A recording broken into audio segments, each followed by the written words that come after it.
I'm starting to think that Sony is just a government experiment to test what's left of my sanity.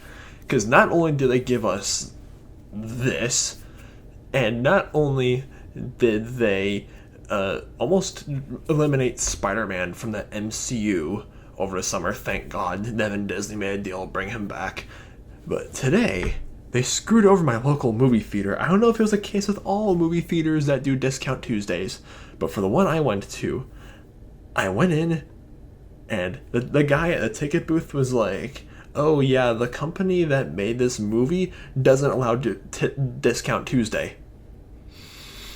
I missed Discount Tuesday. Do all you headphone users watching this video right now, you are so lucky that my dad and my sister are asleep. Otherwise, I'd be screaming so loud that your ears would be bleeding.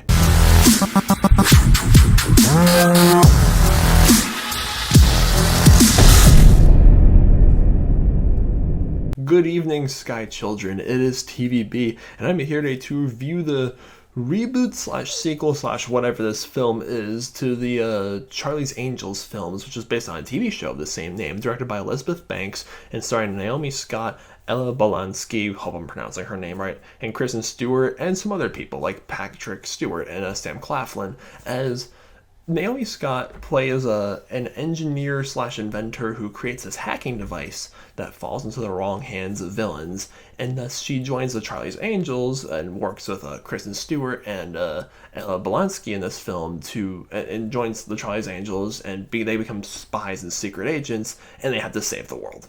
I haven't seen any of the older Charlie's Angels films, nor have I watched the TV show, so I went into this film not really knowing what to expect. I'll be honest, the main reason why I decided to see Charlie's Angels was for Naomi Scott.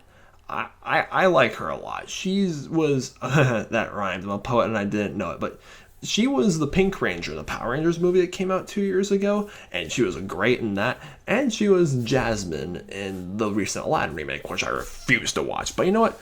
I like Naomi Scott, and I want to support her career, so I'm really glad that her career is growing because she's really pretty, she's great at acting, and she's a great singer as well. If you just look her up on YouTube, she sings great. And I want to support her career to expand even more.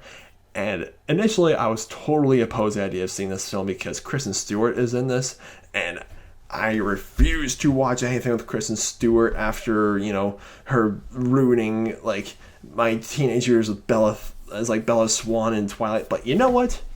I said to myself, if Robert Pattinson can redeem himself with The Lighthouse, who's to say that Kristen Stewart can't do the same thing with Charlie's Angels? So I reluctantly decided to see this film, and walking away from it, I can say this film's not as bad as some people might say it is. This film is tanking at the box office right now, and does it really deserve to do so?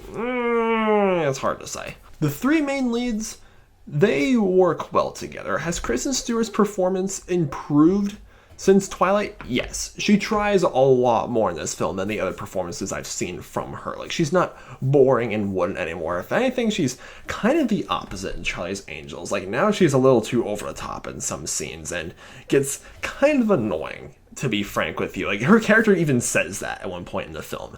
And Ella Balasky, she's new to this whole industry. This is her actress debut, and I like her a lot. She kicks a lot of ass. She looks great. Her performance is believable, and she just has good chemistry with Kristen Stewart and Naomi Scott. And these three leads, they carry the film as much as they can. The other characters, the side characters, are all very bland and just forgettable. That's honestly what this film boils down to, is just bland and forgettable. Elizabeth Banks, her directing, honestly, I wish she kind of just sticks to more comedic films, because you can tell that she's not experienced with action scenes. The choreography, the stunts, the CGI is really obvious. I know films like this don't really need great special effects, but when there's CGI, when it's obvious, guys, it is obvious. And the pacing is kind of all over the place. Let me just say there's the beginning and the middle I'm not gonna lie, the script, the story, what was going on wasn't really that engaging. I kind of found it difficulty in being invested in what's going on because, well, I wasn't really that amused. Like, I wanted to have a good time while watching this movie, and I, it was kind of hard to do so because, I don't know, just the plot was all over the place. They were jumping around too many scenes, blah, blah, blah. And then the last third of this film is just stupid. I was just like, really, movie, are you doing this to us? Like, there are too many villains in this movie. I'm telling you guys this now. There's a lot of bad guys and a lot of betrayals. It's like, oh, that person we thought he betrayed, but oh, now they're together on our side again. It's like, oh, that person's bad, that person's bad. Just, oh, we gotta fight this person. No, that bad person fight another bad person. Just too much is happening on screen. And I think the biggest, like, elephant in the room we can all address is, like, this whole idea that, oh, we need another Charlie's Angels film as an all-female cast because the originals are mostly male cast. I think, oh, it's 2019. We need to rehash old ideas to make it more suitable for modern age.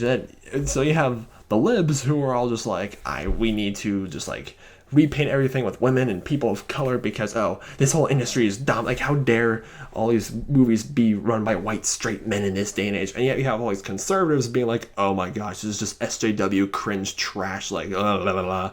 Guys, I really wish that we can just stop fixating on such trivial things like gender and race in movies. Like, I saw this great meme today of Ellen Ripley. Don't go to movies expecting some stupid diversity quota to be met. Like, I could honestly make an entire rant video about this if you guys want me to. Like, I'll do that, but seriously, don't go to this movie just because of the diverse cast or just make sure that some quota is met. Go there to enjoy yourself.